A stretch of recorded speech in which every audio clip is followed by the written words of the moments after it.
దూత media power of news. నమస్తే, welcome to Dootha media. నేను పవన్. పాకిస్తాన్ కయ్యానికి కాలు దువ్వింది, సమరానికి సిద్ధమంది.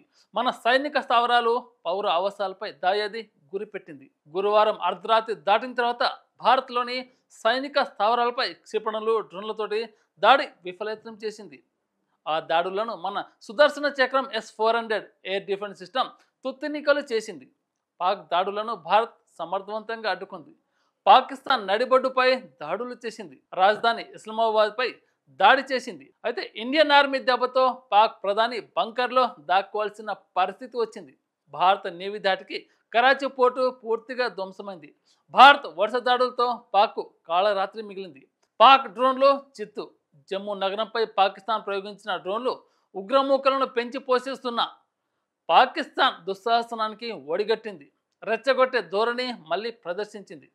గురువారం రాత్రి క్షిపణులు, ఆత్మాహుతి డ్రోన్లు, యుద్ధ విమానాలను మన దేశంపైకి ప్రయోగించింది.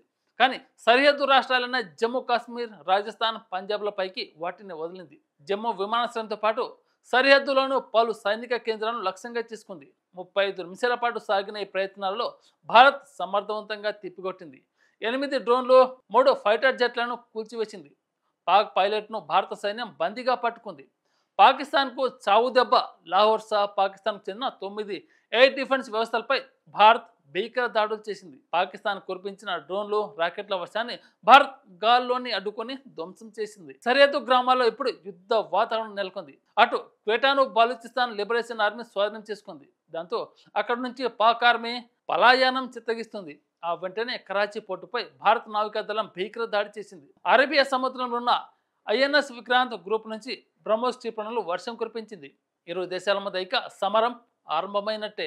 ఇలాంటి లేటెస్ట్ అప్డేట్ న్యూస్ కోసం దూతా మీడియాని సబ్స్క్రైబ్ చేసుకుని ఆదరించండి. Thank you. For more updates please subscribe దూత మీడియా.